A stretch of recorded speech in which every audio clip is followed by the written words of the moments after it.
Good morning souls. நம்ம எல்லாருமே பார்த்தீங்கன்னா ஜென்ரலாக வந்து நம்ம லைஃப் இப்படி தான் இருக்கணும், இப்படி தான் போகணும், இந்தந்த விஷயங்கள் நம்ம லைஃப்பில் நடக்கணும், இந்தந்த விஷயங்கள் நம்மளுக்கு கிடைக்கணும், இப்படி ஒரு ஒரு ஒரு ட்ரீமான ஒரு லைஃப் தான் நம்ம வாழணும் அப்படின்னு சொல்லிட்டு நம்ம வந்து நிறைய ஒரு பிளான்ஸ் வச்சுருப்போம். அந்த பிளான்ஸ் வந்து நம்மளுக்கு கரெக்டாக ஒர்க் ஆகுறதுக்கு நம்ம எப்போவுமே என்ன பண்ணுவோம்னா, மேலே ஒரு சக்தி இருக்குது, அந்த சக்தி நம்மளுக்கு ஹெல்ப் பண்ணால் தான் நம்மளால் வந்து அதை பண்ண முடியும் அப்படின்னு நினச்சிட்டு நம்மளுக்கு ஏற்ற மாதிரி நம்மளுக்கு பிடிச்ச மாதிரி ஒரு லைஃப்பை நம்ம வாழ்கிறதுக்கு இறைவனோட துணையை வந்து நம்ம வந்து தேடுவோம். ஆனால் உண்மை என்ன அப்படின்னு பார்த்தீங்கன்னா, நம்மளை வந்து இங்கே படித்து நம்மளை வந்து உண்மை, அதாவது இறைவன் மட்டும்தான் நிஜம், மற்ற எல்லாமே வந்து நம்ம வந்து இந்த உலகத்தில் வந்து நிறைய ஒரு முக்கியமான விஷயங்களை கற்றுக்கிறதுக்காக மட்டும்தான் அனுப்புனார் இறைவன். அதனால் நம்ம லைஃப்பை வந்து டோட்டலாக டிசைட் பண்ணுறது யார் அப்படின்னு பார்த்தீங்கன்னா, நம்ம லைஃப்பில் என்னென்ன நடக்கணும், யார் யார் இருக்கணும், யார் யார் இருக்கக்கூடாது, என்னென்ன விஷயங்கள் நம்மளுக்கு கிடைக்கணும், எது எது கிடைக்கக்கூடாதுன்ற எல்லா விஷயத்தையும் டிசைட் பண்ணுறது டிவைன் தான். ஸோ அதுக்கேற்ற மாதிரி தான் அவர் சிச்சுவேஷனு காய் நகர்த்துவாரே தவிர, நம்ம விருப்பப்படி நம்மளுக்கு பிடிச்ச மாதிரி நடக்குதுன்னு அர்த்தம் கிடையாது. சம்டைம்ஸ் அது ரெண்டும் அலைன் ஆகும். நம்மளுக்கு பிடிச்சதும் இறைவன் நம்மளுக்கு கொடுக்குறதும் மேட்சாக இருக்குமே தவிர, டெசிஷன்ஸ் ஃபுல்லாக எடுக்கிறது ஃபுல்லாக இறைவன் தான். ஏன்னா அவர் தான் டீச்சரு. அந்த டீச்சர் வந்து இந்த பாடங்கள் வந்து இந்த ஸ்டூடெண்ட்டுக்கு இந்த வழியாக நான் சொல்லிக் கொடுக்கணும் அப்படின்னு நினச்சி அவர் பண்ணிகிட்டு இருப்பாரு. ஆனால் நம்ம என்ன நினச்சிட்டு இருக்கோம், நம்ம லைஃப்பை நம்ம வந்து செதுக்கிட்டு இருக்கோம், நம்ம செதுக்கிறதுக்கு கடவுள் துணையா இருக்காரு அப்படின்னு நினைச்சிட்டு இருக்கோம். அதுதாங்க பெரிய முட்டாள்தனம். அது வந்து இந்த பாட்டு மூலமா நம்ம தெரிஞ்சுக்கலாம். பாருங்க, பார்ப்போம். கண்ணாக்கு மூக்கு செவைஞான கூட்டத்துள் பண்ணாக்கி நின்ற பழம்பொருள் ஒன்று உண்டு. அண்ணாக்கின் உள்ளே அகண்ட ஒளி காட்டி புண்ணாக்கி நம்மை பிழைப்பித்தவாறே. ஃபர்ஸ்ட் லைன் சொல்றேன். கண்ணாக்கு மூக்கு செவைஞான கூட்டத்துள்.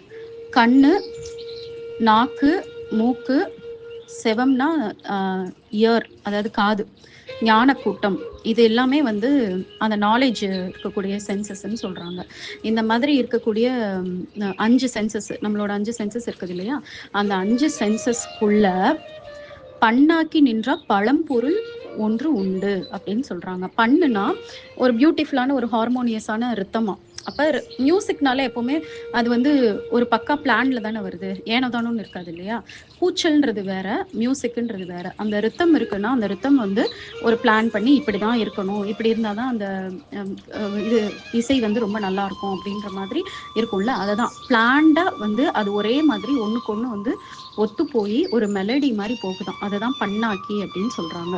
அந்த அது எல்லாத்தையுமே நம்மளோட எல்லா சென்சஸையும் ஹேண்டில் பண்ணி அதுக்கு நடுவில் அப்போ என்னன்னா இந்த இது மியூசிக் டைரக்டர் வந்து எல்லாத்தையும் வந்து கரெக்டாக அந்தந்த இன்ஸ்ட்ருமெண்ட்டை அந்தந்த டைமில் வந்து வர்ற மாதிரி பண்ண வச்சு ஃபைனலாக ஒரு பியூட்டிஃபுல்லான ஒரு மெலடி கொடுக்குறாரு இல்லையா. அந்த மாதிரி அந்த மியூசிக் டைரக்டர் மாதிரி நம்மளுக்குள்ள ஒரு பழம்பொருள் இருக்கான். பழம்பொருள்னா ஆதி காலத்து பொருள் அப்படின்றாங்க. அது ஒரு பவர் இருக்குது நம்மளுக்குள்ள. நம்ம நினச்சிட்டு இருக்கோம் நம்ம தான் பார்க்குறோம், நம்ம தான் பேசுகிறோம், நம்ம தான் வந்து டேஸ்ட் பண்ணுறோம், நம்ம தான் எல்லாமே டிசைட் பண்ணுறோம்னு நினச்சிட்டு இருக்கோம். இல்லை, அதுக்கு பின்னாடி ஒரு சூப்பரான டைரக்டர் இருந்து எல்லாத்தையும் டியூன் பண்ணி கரெக்டாக பண்ணிகிட்டு இருக்கிறாரு. ஓகேங்களா, அதுதான் இதில் சொல்லியிருக்காங்க பழம்பொருள் அப்படின்ட்டு. அண்ணாக்கின் உள்ளே அகண்ட ஒளி காட்டி, நம்மளுக்கு உள்ள இருக்கக்கூடிய நம்ம கண் இருக்குது இல்லையா, அந்த கண்ணை தாண்டி உள்ள வந்து ஒரு உண்மையை வந்து காட்டுற ஒரு வெளிச்சம் இருக்கான். அதுதான் நம்மளோட அந்த 3வது கண்ணுன்னு சொல்றாங்க. நீ பார்க்கறதெல்லாம் உண்மையே கிடையாது, இது நான் சும்மா உனக்கு ஒரு டிராமா போட்டு கொடுத்துட்ருக்கேன், இந்த டிராமாக்கு பின்னாடி இருக்கக்கூடிய விஷயங்கள் என்னன்றதை புரிஞ்சுக்கோ. நீ அந்த டிராமாவோடய போய் உன்னை ஒரு கேரக்டரை நடிக்க சொன்னால் நீ அந்த கேரக்டராகவே வாழ்ந்துட்டு இருக்காத. இப்போ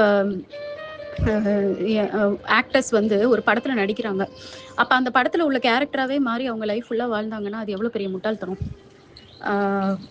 அது ஒருத்தர் வந்து ஒரு வில்லனாக கூட நடிக்கலாம். அப்போ அந்த வில்லன் மாதிரியே வந்து தன்னைத்தானே வந்து நினச்சிக்கிட்டு ரியல் லைஃப்லேயும் வந்து அந்த வில்லனோட இதை காட்டினா அது அது எவ்வளோ பெரிய ஒரு ஃபூலிஷான ஒரு விஷயம். அந்த மாதிரி தான் நம்ம இப்போ வந்து பண்ணிகிட்ருக்கோமா. அவர் வந்து நம்மளுக்கு வந்து ஒரு இன்சிடென்ட்டு, ஒரு ஈவெண்ட்டு, ஏதோ ஒன்று வந்து நம்மளுக்கு கொடுக்குறாரு, ஒரு சேலஞ்சு கொடுக்குறாரு. நம்ம என்ன பண்ணுறோன்னா, இது இறைவன் தான் பின்னாடி இருந்து நடத்துகிறாரு, அப்போ நம்ம வந்து இதுக்கு வந்து டென்ஷன் ஆகணும்னு அவசியம் கிடையாது, இதுக்கு பின்னாடி வேறு ஏதோ காரணம் இருக்குது, நம்ம வந்து வருத்தப்படாமல், கோவப்படாமல், ஆதங்கப்படாமல் நம்மளால் என்ன பண்ண முடியுமோ அதை மட்டும் பண்ணிவிட்டு மிச்சத்தை இறைவன்கிட்ட கொடுத்துடலாம் அப்படின்னு நினைக்காம நம்ம என்ன பண்ணுவோம்னா, நம்ம தான் நம்மளுக்கு அது நிஜமாவே நடக்குது, இப்போ அந்த கேரக்டர் இருக்கு. ஒரு ஒரு ஹீரோயின் இருக்காங்க ஒரு மூவில. அவங்களுக்கு வந்து ஒரு பெரிய பாதிப்பு நடக்குதுன்னு வச்சுக்கோங்களேன். அது வந்து நிஜமாவே அவங்க லைஃப்ல நடந்துட்ட மாதிரி அவங்க வந்து பயங்கரமா ஃபீல் பண்ணி, பயங்கரமா ரியாக்ட் பண்ணிட்டு இருந்தாங்கன்னா, அது வந்து அவங்களோட வைப்ரேஷன் லெவல லோ பண்ணும். அது வந்து ஒரு முட்டாள்தனமான ஒரு விஷயமா தானே தெரியும். அந்த மாதிரி தான் நம்மளுக்கும். நம்மளுக்கு ஒரு டெம்பரரி ஒரு இன்சிடென்ட் வந்து நம்மளுக்கு நடக்குது. ஆனா அந்த இன்சிடென்ட்னால நம்ம லைஃபே போச்சுன்னு நம்மளாவே நெனச்சுட்டு, நம்ம தான் அத சரி பண்ணணும்னு நெனச்சுட்டு, நம்ம அந்த வருத்தத்திலயும், டென்ஷன்லயும் நெகட்டிவ் எமோஷன்ஸ பயங்கரமா நம்ம பாடிலயும், நம்ம மைண்ட்லயும் நம்ம ஃபில் பண்ணிட்டு, டோட்டலா வந்து ஒரு மாதிரி ஒரு குழப்பமான ஒரு சூழ்நிலைய வந்து ஏற்படுத்தி, நம்மளையும் நம்ம கஷ்டப்படுத்திப்போம், அடுத்தவங்களையும் கஷ்டப்படுத்துவோம். இதுல நம்ம என்ன மறந்துரும் அப்படின்னா, நமக்கு எல்லாத்துக்கும் பின்னாடி இறைவன் ஒருத்தர் இருக்காரு. இறைவனுக்கு தெரியாம எதுவுமே நடக்கல. அப்படின்ற அந்த எண்ணம் வந்து இருந்தது அப்படின்னா, நம்ம வந்து இந்த மாதிரி வந்து ரியாக்ட் பண்ண மாட்டோம் எந்த விஷயத்துக்கும். இதுக்கேத்த மாரி 4வது லைன் என்ன சொல்லியிருக்காங்கன்னா, "புண்ணாக்கி நம்மை பிழைப்பித்தவாறே." அதாவது புண்ணாக்கி, இந்த புண்ணாக்கிக்கு அ கீழ வந்து பின்னாக்கின்னும் போட்டிருந்தாங்க. 2 மீனிங்கா குடுத்திருந்தாங்க. அப்ப என்ன அர்த்தம் அப்டின்னா, புண் ஆக்கி அப்டின்னா, நம்மளுக்கு வந்து நம்மள காயப்படுத்தி, நம்மள கஷ்டப்படுத்தி, நம்மள சஃபர் ஆக வச்சு, அதே சமயம் பிழைப்பித்து, நம்மள அதுலருந்து காப்பாத்தவும் செய்யுமா அந்த ஃபோர்ஸ். நம்மளுக்குள்ள இருக்கக்கூடிய அந்த மியூசிக் டைரக்டர் இருக்கார்ல, டைரக்டர். அவரு வந்து என்ன பண்ணுவாருன்னா, நம்மளுக்கு அந்த பெயினையும் குடுத்து, அதே சமயம் அந்த பெயின்ல இருந்து நம்மளுக்கு வந்து வெளில வர்றதுக்கான வழியையும் குடுத்து, நம்மளுக்கு வந்து நெறைய விஷயம் வந்து நம்ம லைஃப்ல வந்து நடத்தி காட்டிக்கிட்டே இருப்பாராம். எப்படி இருக்கு பார்த்தீங்களா? அதாவது வலி பெயினையும் குடுத்து, அந்த பெயின்லேருந்து வெளில வரதுக்கான வழியும் குடுப்பாரு. இது வந்து எனக்கு ஆக்சுவலா எஸ்டர்டே வந்து எனக்கு ஒரு இன்சிடென்ட் நடந்துச்சு. அதுக்கு அடுத்து இப்ப இந்த பாட்டு பார்க்கும்போது எனக்கு ரொம்ப ஆச்சரியமா இருந்துச்சு. ஏன்னா இன்னைக்கு 2 சாங் சூஸ் பண்ணியிருந்தேன். ஒரு சாங் ஆல்ரெடி மெடிடேஷன் பத்தி நம்ம பேசிட்டோம். ஸோ அதே சாங் அதே மீனிங் இருக்கிறது திரும்பி வேண்டான்னு சொல்லிட்டு நெக்ஸ்ட் சாங் இந்த சாங் எடுத்தோனே ரொம்ப ஷாக் ஆயிருச்சு.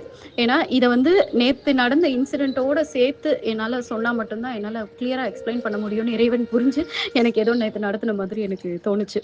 அதாவது இந்த ஓவரால் சாங்கோட மீனிங் என்ன அப்டின்னா, நம்ம லைஃப்ல நம்ம வந்து ஒவ்வொரு விஷயத்தையும் வந்து நம்ம வந்து ஹேண்டில் பண்றதுக்கு நம்மளுக்கு அந்த 5 சென்சஸ் வந்து கடவுள் குடுத்துருக்காரு. அந்த 5 சென்சஸும் கண்ணால பார்க்குறது, காதால கேட்கறது, நுகர்றது, டேஸ்ட் பண்றது இந்த மாதிரி எல்லாமே. அதுக்கு பின்னாடி வந்து நம்ம தான் இருக்கோம்னு நம்ம நெனச்சுட்டு இருக்கோம். ஆனா அதுக்கு பின்னாடி பக்காவா எல்லாத்தையும் பிளான் பண்ணி கரெக்ட்டா எக்ஸிக்யூட் பண்ற ஒரு டைரக்டர் ஆதி காலத்துல இருந்து உள்ள இருக்காரு. அந்த டைரக்டர் தான் இறைவன். அந்த இறைவன் நம்மளுக்கு என்ன பண்ணுவாரு அப்படின்னா, நம்மளுக்கு உள்ள இருக்கக்கூடிய அந்த 3வது கண் மூலமா, ஞான கண் மூலமா எல்லா விஷயத்தையும் பார்க்க வச்சு, ஒரு சஃபரிங்க குடுத்து, அந்த சஃபரிங்லேருந்து வெளில வர்றதுக்கான வழியையும் நம்மளுக்கு சொல்லி, நம்மளுக்கு வந்து வாழ்க்கை பாடம் அப்படின்றத வந்து நம்மளுக்கு வந்து நடத்துவாராம். அந்த வாழ்க்கை பாடம் அப்படின்றது வேற ஒண்ணுமே இல்ல. எது உண்ம? எது பொய்? அந்த உண்மைய நம்ம புரிஞ்சுக்கிட்டவங்க எப்படி நடந்துக்கணும், எப்படி நடந்துக்க கூடாது. அவ்வளதான். இதுதான் நம்மளுக்கு வந்து சொல்லிக் குடுத்துட்டே இருப்பாரு. நம்ம எப்படி நடந்துக்கணும்னு தெரிஞ்சு நம்ம கரெக்ட்டா நடந்துக்கும்போது, நம்ம வாழ்க்கை வந்து ரொம்ப உயர்வா மாறும். கொஞ்சம் கொஞ்சமா அடுத்தடுத்த லெவல் வந்து நம்ம போவோம். உயர்வுன்னா என்ன? எல்லா வகையிலயும் உயர்வு. ஃபினான்ஷியலாவும் நல்லா இருப்போம். மன ரீதியாவும் நல்லா இருப்போம். ஹெல்த்தியாவும் இருப்போம். சுத்தி நம்மளுக்கு வந்து ஒரு ரொம்ப சோல்ஃபுல்லான, ரொம்ப நம்மள வந்து நம்ம மனச விரும்புறதுக்கு மாதிரியான ஒரு இதயங்கள் வந்து நம்ம கூடவும் இருக்கும். இல்லன்னா தூரத்துல இருந்தாலும் நம்மளோட கனெக்டடாவும் இருக்கும். நம்மளுக்கு வந்து எதுவுமே வந்து நம்மளுக்கு வந்து எம்ப்டியா ஃபீலே ஆகாது. என்னடா வாழ்க்கை இதுன்னு ஒரு நிமிஷம் கூட போர் அடிக்காத மாதிரி, ஒவ்வொரு செகண்டும் நம்ம வந்து ரொம்ப சந்தோஷமா வாழுவோம். இதுதான் உயர்வு. இந்த உயர்வான நிலைக்கு நம்ம போறதுக்கு கடவுள் வந்து எ ஒவ்வொரு ஸ்டெப்பா எடுத்து வைப்பாரு. அந்த ஒவ்வொரு ஸ்டெப்லயும் ஒரு சஃபரிங் இல்லாம இருக்கவே இருக்காது. ஸோ எனக்கு வலி வேண்டாம், எனக்கு பெயின் வேண்டாம். அது எனக்கு வேண்டவே வேண்டாம். எனக்கு பெயின் இல்லாத வாழ்க்கை வாழணும்னு நினைச்சீங்கன்னா, நீங்க உயரவே மாட்டீங்க. அப்படியே தான் இருப்பீங்க. அதே இடத்துல தான் இருப்பீங்க. ஸோ பெயினையும் எப்படி வந்து ஒரு நல்ல விஷயங்கள நீங்க ரிசீவ் பண்றீங்களோ, அதே மாரி பெயினையும் நீங்க ரிசீவ் பண்ணி, எஸ் இந்த பெயின்ல இருந்து இறைவன் எனக்கு ஏதோ டீச் பண்றாரு அப்படின்னு சொல்லிட்டு மெடிடேஷன் மூலமாவும், ஸ்பிரிச்சுவல் ரீடிங் மூலமாவும் அத தெரிஞ்சுக்க ட்ரை பண்ணீங்கனாலே போதும். கடவுளே வந்து உங்களுக்கு வந்து காரணம் சொல்லுவாரு. இதுக்காக தான் உன் லைஃப்ல நான் இத நடத்தினேன் அப்படின்னு சொல்லிட்டு. இல்ல இப்ப குரு மாரி யாராவது இருப்பாங்க. அவங்க லைஃப்ல நடந்த விஷயங்கள இப்ப நான் சொல்றேன் இல்லையா? அவங்க லைஃப்ல நடந்த விஷயங்கள சொல்லும்போது, உங்க லைஃப்ல அதே மாரி நடக்கும்போது, நீங்க கரெக்ட்டா கேட்ச் பண்ணி அதுக்கேத்த மாரி நடந்துப்பீங்க. ஸோ இப்படிதான் வந்து நம்ம லைஃப்ப வந்து எடுத்துட்டு போணும். இப்ப நான் நேத்து என்ன நடந்துச்சுன்னு சொல்றேன். நான் வந்து இப்ப வந்து என்ன ஸ்டேஜுக்கு வந்துட்டேன் அப்படின்னா, இதுக்கு முன்னாடி வந்து என்ன பண்ணுவேன்னா, என் லைஃப்ல நடக்கக்கூடிய ஒவ்வொரு இன்சிடென்ட்ஸுக்கும், ஓகே இறைவன் இருக்காரு, இறைவன் பார்த்துப்பாரு, இறைவன் என்ன முடிவு எடுத்தாலும் அது கரெக்ட்டா தான் இருக்கும். அந்த முடிவுப்படியே நம்ம அப்படியே போலாம் அப்படின்னு சொல்லிட்டு, எனக்கு நல்ல விஷயம் நடந்தாலும் அதுக்கேத்த மாதிரி சந்தோஷப்படுவேன். ஈவன் ஏதாவது சின்ன சின்ன கெட்ட விஷயம் நடந்தாலும், அது இறைவனோட பிளானு. நம்ம அப்படியே அந்த ஃப்ளோல போலாம் அப்படின்னு சொல்லிட்டு, அந்த ஃப்ளோல போயிருவேன். அப்ப அதுக்கப்புறம் பின்னாடி எனக்கு தெரிய வரும், அது என்னோட நன்மைக்கு தான் நடந்திருக்கு அப்படின்னு நினைச்சு நான் சந்தோஷப்படுவேன். இவ்வளோதான் வந்து இவ்வளோ நாளா வந்து என்னோட லைஃப்ப வந்து நான் லீட் பண்ணிட்டு இருந்த விதம், இந்த ஸ்பிரிச்சுவாலிட்டிக்குள்ள வந்த பிறகு. பட் லாஸ்ட் 1 மந்த்தா தான் எனக்கு வந்து அடுத்த லெவல்ல தாட் ப்ராசஸ்க்குள்ள இறைவன் போக வச்சாரு. எப்படி அப்படின்னா, ஒவ்வொரு இன்சிடென்ட்டுமே, ஒவ்வொரு நீ ஒரு புதுசா ஒரு ஆள பார்க்குறியா இருக்கும், இல்ல நீ ஒரு ஃபங்ஷன் அட்டெண்ட் பண்றியா இருக்கும், இல்ல எது வேணாலும் இருக்கும். திடீர்னு ஒருத்தவங்க வந்து உன் கூட வந்து பேசுறாங்களா இருக்கும், இல்ல திடீர்னு ரொம்ப நாளா பேசாம இருக்கிறவங்க வந்து உன்கிட்ட வந்து மெசேஜ் பண்றாங்களா இருக்கும், இல்ல அ அ பிசினஸ் ரிலேட்டடா ஏதாவது ஒரு சேலஞ்சிங்கான ஒரு சிச்சுவேஷன் வரதா இருக்கட்டும். எல்லாத்துக்கு பின்னாடியும் ஒரு டீப் மீனிங் வந்து இருக்கு. அந்த மீனிங்க கண்டுபிடிச்சு அதுக்கேத்த மாதிரி நீ நடந்துக்கோ. மேலோட்டமா நடக்காத. அந்தந்த விஷயத்துக்கு ஏத்த மாதிரி நீ ரியாக்ட் பண்ணாத. அப்படின்றத எனக்கு வந்து இறைவன் வந்து சொல்லிக்கிட்டே இருந்தாரு. ஒரு கொஞ்ச நாள் முன்னாடி என்னோட ஃப்ரெண்ட் வந்து இந்த மாரி ஸ்பிரிச்சுவலா அவங்க வந்து ஒரு நல்ல ஒரு வழியில போயிட்டு இருக்காங்க. நெறைய பேர கைட் பண்ணிட்டு இருக்காங்க. ஸோ அவங்க என்ட்ட சொல்லும்போது, நான் ஒரு இன்டர்வியூ அட்டெண்ட் பண்ண போறேன் அப்படின்னு சொல்லும்போது, சடனா அந்த தாட் என் மைண்டுக்கு வந்து நான் அவங்க கிட்ட சொன்னேன். நீங்க வந்து ஸ்பிரிச்சுவலா ஒரு பவர்ஃபுல்லான ஒரு பெர்சனா இருக்கீங்க. நீங்க இன்டர்வியூ போறீங்க அப்படின்னா, அந்த இன்டர்வியூ போற பெர்சன உங்கள விட பெருசா நினைக்காதீங்க. ஏன்னா, அவங்க உங்க அளவுக்கு ஸ்பிரிச்சுவலா நாலேட்ஜ் இல்லாம இருப்பாங்க. அதனால போய் உங்களோட நாலேட்ஜ வந்து அங்க ஷேர் பண்ணிட்டு வாங்க. அதுக்கான மொமெண்ட்டா நினைங்களே தவிர, நான் வந்து இன்டர்வியூ வந்து அட்டெண்ட் பண்ண போறேன். அங்க இருக்கிறவங்க வந்து என்னைய வந்து இன்டர்வியூ பண்ண போறாங்கன்ற மென்டாலிட்டில போகாதீங்க. அதுல அதுல ஒரு பதட்டம் வரும் இல்லையா? பதட்டம் வரும், ஒரு டென்ஷன் வரும். இந்த வேலை நம்மளுக்கு எப்படியாவது கிடைக்கணுமேன்ற எண்ணம் வரும். அது எல்லாமே மேலோட்டமா நம்மளுக்கு வந்து ஒரு இல்யூஷனான ஒரு விஷயம். ஆனா அந்த இல்யூஷன தாண்டி இறைவன் உங்கட்ட என்ன எதிர்பார்க்குறாரு அப்படின்னா, அவங்க வந்து நெறைய ஃபுட் சேரிட்டி பண்றாங்க. நெறைய பேர மோட்டிவேட் பண்றாங்க. அப்ப நீங்க ஒரு லீடர் போய் ஒரு இன்டர்வியூ அட்டெண்ட் பண்ண போறீங்கன்னா, அங்க வந்து ஆக்சுவலா நடக்க போறது இன்டர்வியூவே கிடையாது. நீங்க அவங்களுக்கு கடவுள் உங்களுக்கு என்ன கத்துக் குடுத்தாரோ, அத வந்து ஏதாவது ஒரு மோட்ல அவங்களுக்கு வந்து சொல்லிட்டு மட்டும் வாங்க அப்படின்னு சொன்னேன். அதே மாதிரி அவங்க போய் வந்து சொல்லிட்டு வந்தாங்க. And she got selected. அ இதே மாதிரி இது எனக்கு புரிஞ்ச உடனே நான் வந்து எல்லாருக்குமே அத தான் சொன்னேன். இப்ப என்னோட சிஸ்டர் வந்து நேத்து வந்து அவங்களோட காலேஜ் அலுமினி ஃபங்ஷனுக்கு அவங்கள சீஃப் கெஸ்ட்டா கூப்ட்டுருந்தாங்க. அப்ப அவங்க வந்து கொஞ்சம் ஹெசிடேட் பண்ணாங்க. "சண்டே அதுமா நான் போணுமா?" அப்படின்னு கேட்டாங்க. அப்ப நான் சொன்னேன், அந்த அந்த மீட்டிங் மூலமா நீங்க வந்து அவங்க இப்ப ஒரு பெரிய லீடரா இருக்காங்க. நெறைய பேர கைட் பண்ணிட்டு இருக்காங்க. ஆ ஸ்பிரிச்சுவல் ஸ்பிரிச்சுவலா அவங்க என்னலாம் லேர்ன் பண்ணியிருக்காங்களோ, அது எல்லாத்தையும் பல விதத்துல அவங்க சொல்லிட்டு இருக்காங்க. அப்ப இப்ப நீங்க வந்து ஒரு ஸ்பிரிச்சுவல் லீடரா இருக்கீங்க. அப்ப அவங்களுக்கு அது தெரியாது. அவங்க உங்கள ஒரு அலுமினியா கூப்பிடுறாங்க. கோல்ட் மெடலிஸ்ட்டா கூப்பிடுறாங்க. நீங்க அங்க போயி அங்க இருப்பாங்க ஒரு 300, 400 ஸ்டூடண்ட்ஸ் இருப்பாங்க. அந்த ஸ்டூடண்ட்ஸ் கிட்ட எல்லாருமே காலேஜ் ஸ்டூடண்ட்ஸு. இப்ப இருந்தே அவங்க லைஃப்ல ஸ்பிரிச்சுவாலிட்டி இன்டகிரேட் பண்ணிட்டா, அவங்க லைஃப்ல நெறைய பெயின், லாஸஸ் எல்லாத்தையுமே வந்து அவங்க அவாய்ட் பண்ணலாம். அப்ப அதுக்கான ஒரு பிளாட்ஃபார்மா தான் கடவுள் வந்து உங்கள அனுப்புறாரு. அந்த மாரி எண்ணத்துல போங்கன்னு சொன்னோனே, அவங்களும் சரின்னு போனாங்க. அவங்கள கூப்பிட்டது எதுக்கு? ஆண்டர்பிரினர்ஷிப் பத்தி பேசுறதுக்காக. பட் ஆனா, அதுக்கு பின்னாடி இருக்கக்கூடிய டீப் மீனிங் என்ன அப்படின்னு பார்த்தீங்கன்னா, டிவைனோட பிளான். டிவைன் வந்து நீ என்ன தெரிஞ்சுக்கிட்டியோ அத எல்லாருக்கும் சொல்லு. எல்லாரோட லைஃபையும் சேவ் பண்ணு அப்படின்ற மாதிரியான மென்டாலிட்டில தான் அவங்க வந்து போனாங்க. ஸோ அவங்க போம்போது இதுவரைக்கும் அவங்க ஆல்ரெடி நெறைய தடவ அலுமினியா வந்து சீஃப் கெஸ்ட்டா போயிருக்காங்க. அப்பல்லாம் கிடைக்காத அளவுக்கு ராஜ மரியாதை வந்து அவங்களுக்கு வந்து கிடைச்சிருக்கு. ஏன்னா, அவங்களோட அ ஸ்பீச் வந்து குடுத்து முடிச்ச பிறகு எப்படி இருக்கு அப்படின்னா, டிவைன் வந்து உன் பிளா உன்ன உன்னைய நான் எதுக்காக அனுப்புனேனோ, அத நீ வந்து எக்ஸிக்யூட் பண்ணிட்ட. இனிமே பாரு நான் எப்படி உன்ன கவனிக்கிறேன் பாருன்ற மாதிரி, அவங்க கொஞ்சம் கூட வந்து கெஸ்ஸே பண்ண முடியாத அளவுக்கு அவங்கள வந்து ரொம்ப ரொம்ப ஒரு குயின் மாரி வந்து ட்ரீட் பண்ணி ரொம்ப அந்த சோல் ஃபில்லிங்கா வந்து அவங்கள வந்து நடத்தி, ஈவன் அவங்களோட காலேஜ் சேர்மேன் வரைக்கும் வந்து ரொம்ப கூடவே இருந்து கவனிச்சு, அவங்க கூட சேர்ந்து எல்லா விஷயத்தையும் அவங்க வந்து தெரிஞ்சுக்கிட்டு, அ நம்பவே முடியாத மாதிரியான ஒரு மொமெண்ட்ட வந்து அவங்களுக்கு வந்து குடுத்துருக்காங்க. அப்ப இதுதான் டிவைனோட பிளான். நம்ம போறது ஒரு ஆண்டர்பிரினர்ஷிப் ஸ்பீச் குடுக்கன்னு நெனச்சுட்டு நம்ம போயி, அத மட்டும் டெலிவர் பண்ணிட்டோம்னா, டிவைனோட பிளான் வந்து ஃபெயிலியர் ஆயிரும். ஸோ நேத்து வந்து எனக்கு என்ன நடந்தது அப்படின்னு பார்த்தீங்கன்னா, என்னோட எம்ப்ளாயியோட ஒரு சின்ன மிஸ்டேக்னால, அது எனக்கு வந்து ஒரு கவர்ன்மெண்ட் சைட்ல இருந்து ஒரு ஃபைன் வந்து லெவி பண்ற மாரி ஆயிடுச்சு. அது ஒரு கன்சிடரபிள் அமௌண்ட். நம்மளுக்கு வந்து ஒரு மனசு வலிக்கக்கூடிய மாதிரியான ஒரு அமௌண்ட்.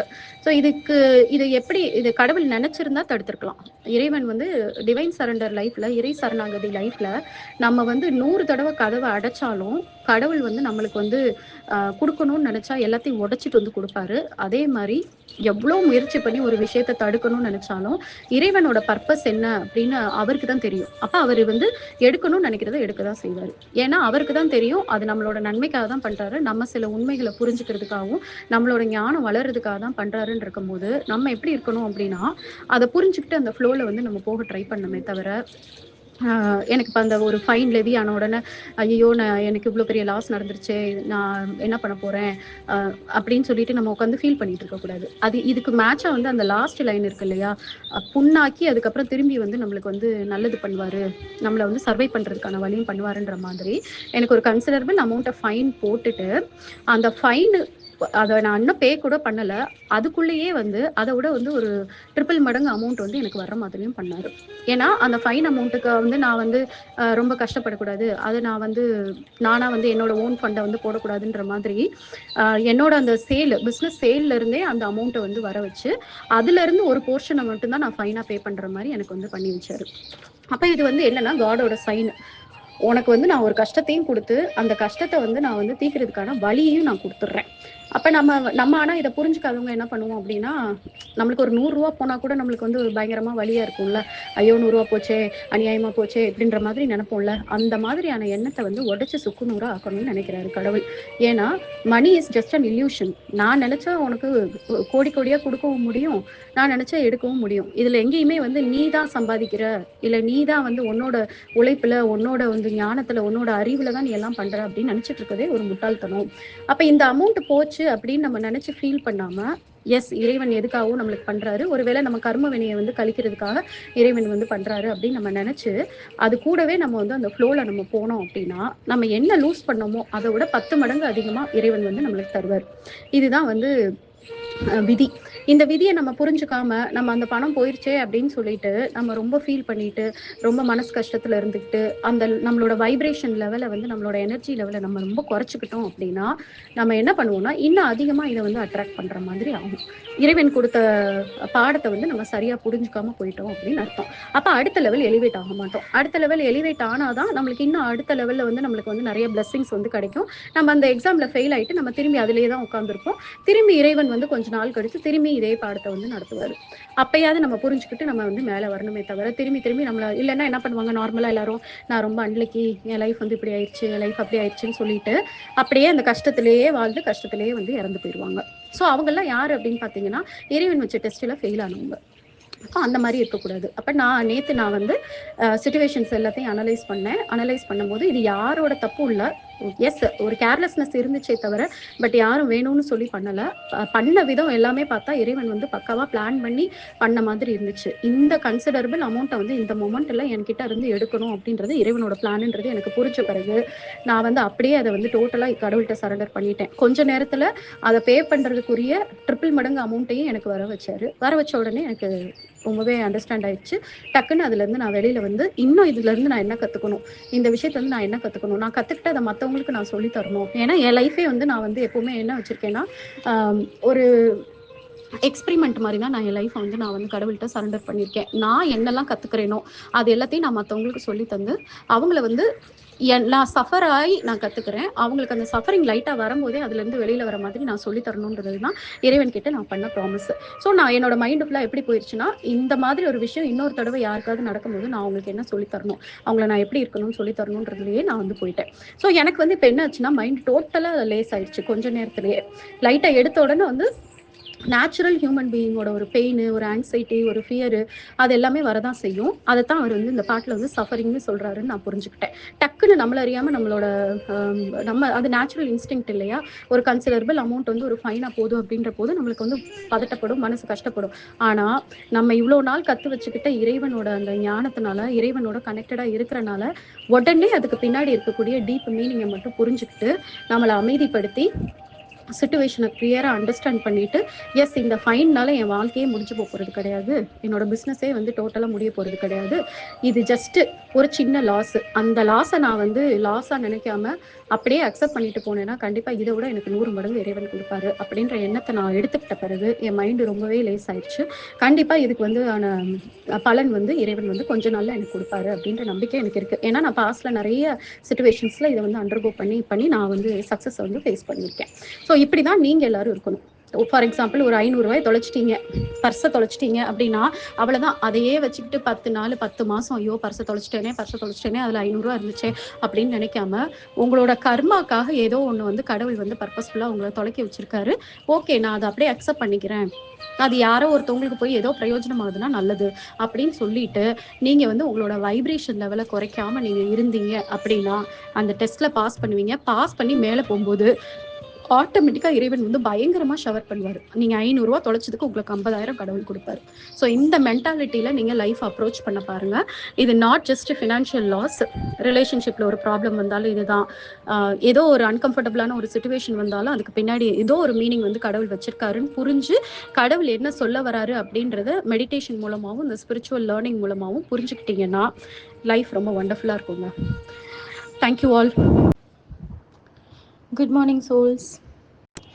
நம்ம வந்து அடிக்கடி அந்த கர்ம வினை அப்படின்றத வந்து நம்ம கேள்விப்பட்டுட்டே இருப்போம். நம்மளோட ஆன்செஸ்டர்ஸு, நம்ம மூதாதையர்கள், நம்ம அம்மா அப்பா தாத்தா பாட்டி அப்படின்னு சொல்லிட்டு நம்ம ஜென்ரேஷனில் நம்மளுக்கு முன்னாடி பண்ணவங்க ஏதாவது பெரிய தவறு பண்ணியிருந்தா அது நம்மளுக்கு பிறக்கும் போதே அதில் வந்து நம்மளுக்கு அதோட பாதிப்பு இருக்கும். அதே மாதிரி நம்ம வந்து பண்ணுற நிறைய கர்ம வினைகளோட பாதிப்பு வந்து நம்மளுக்கு வந்து நெகட்டிவாக வந்து நம்மளுக்கு வந்து இம்பேக்ட் கொடுக்கும், பாசிட்டிவாகவும் இம்பேக்ட் கொடுக்கும். நம்ம நிறைய தான தர்மம் நிறைய நல்லது பண்ணியிருக்கோம், நிறைய பேரோட வாழ்க்கையில் மீனிங்ஃபுல்லான மாற்றத்தை உண்டு பண்ணியிருக்கோன்னா அது வந்து நம்மளுக்கு வந்து திரும்பி நல்லபடியாக கிடைக்கும். சரியில்லாமல் பண்ணியிருந்தோம்னா சரியில்லாமல் கிடைக்கும் அப்படின்றது தான் நம்மளுக்கு தெரியும்.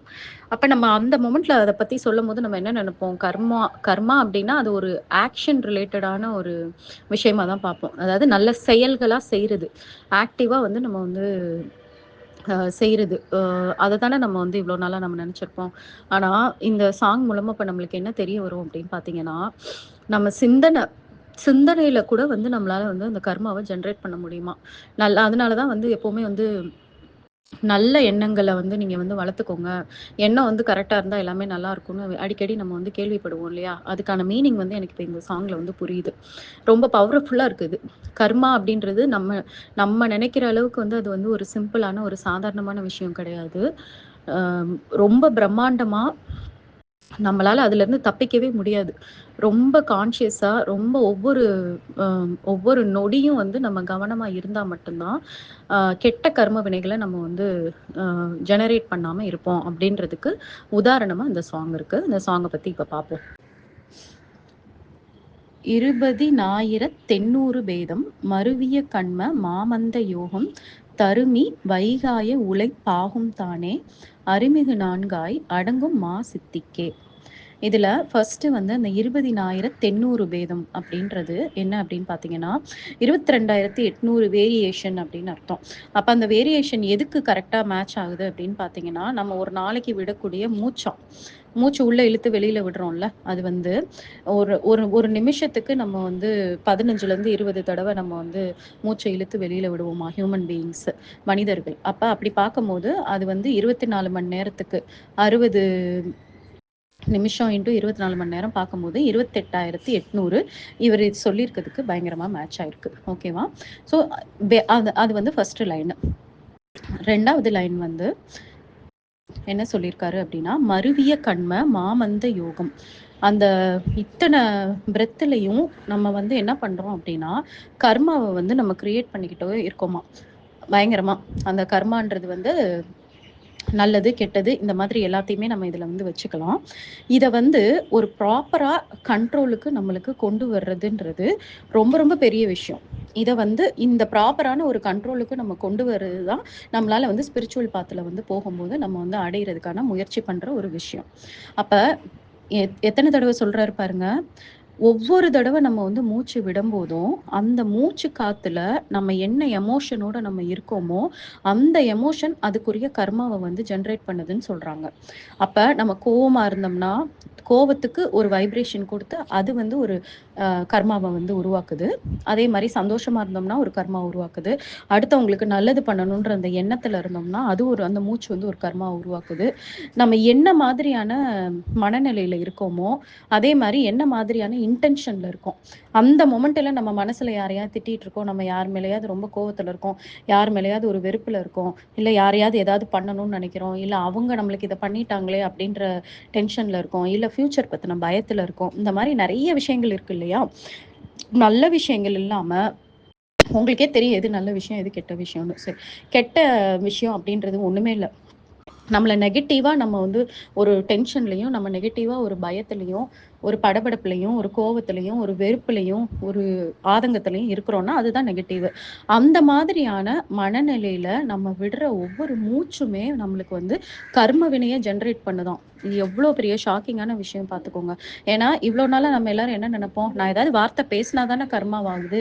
யாரையாவது மனசு வலிக்கிற மாரி பேசிட்டா தானே கர்மாவாகுது. இல்லன்னா நான் அவங்களுக்கு ஏதாவது கெட்டது பண்ணா தானே அது கர்மாவாகும். மத்தபடி நான் பாட்டுக்கு தானே நான் இருக்கேன் அப்படின்னுவாங்க எல்லாருமே. நான் என்னங்க கர்மா பண்ணேன்னு சொல்லிட்டு நான் இப்படிலாம் கஷ்டப்படுறேன். நீங்க சொல்றதெல்லாம் என்னால அக்செப்ட் பண்ணிக்கவே முடியல. நான் கர்மான்ற ஒரு விஷயத்தையே நான் நம்ப மாட்டேன். நான் வந்து எனக்கு வந்து கடவுள் வந்து துரோகம் பண்றாரு. எனக்கு கடவுள் வந்து என்னைய நெனச்சு பார்க்க மாட்டேங்கிறாரு. கடவுளே இல்ல. இப்படிதான் எல்லாரும் பேசுவாங்க. அவங்க எல்லாருக்குமான ஆன்சர் தான் இந்த பாட்டு. உன்னோட மூச்சு இருக்குது இல்லையா? நான் முன்னாடியே ஒரு தடவ அந்த மூச்சு காத்த பத்தி சொல்லிட்டேன். இரு அந்த அந்த மூச்சு காத்து உள்ள போம்போது, அதுக்குள்ள இருக்கக்கூடிய எனர்ஜி தான் உன்னோட பாடிய ஃபுல்லா ஃபில் பண்ணுது. உனக்குள்ள வந்து பாசிட்டிவான ஒரு வைப்ரேஷன குடுக்குது. அந்த எனர்ஜி சேரும்போது தான் நீ ரொம்ப பாசிட்டிவான வைப்ரேஷனோ, இல்ல நெகட்டிவான ஒரு வைப்ரேஷனோ உன்னோட பிரெத் மூலமா தான் உனக்கு உள்ள வருது. அந்த பிரெத் எங்கருந்து வருது? வெளி உலகத்துல இருந்து வருது. யுனிவர்ஸ்ல இருந்து வருது. ஸோ யுனிவர்ஸ் வந்து நம்மளோட உடம்புக்குள்ள நல்ல விஷயங்கள உள்ள அனுப்புறதுக்கான ஒரு ஆண்டனா மாரி இந்த மூச்சு காத்த வந்து யூஸ் பண்ணுதுன்னு இருக்கும்போது, அந்த மூச்சு காத்து நம்ம உடம்புக்குள்ள போயிட்டு, போயிட்டு வரும்போது, நம்ம என்ன மனநிலையில இருக்கிறோமோ, அந்த மனநிலை அப்படியே இன்விசிபிளா கர்மாவ கிரியேட் பண்ணுதுங்க.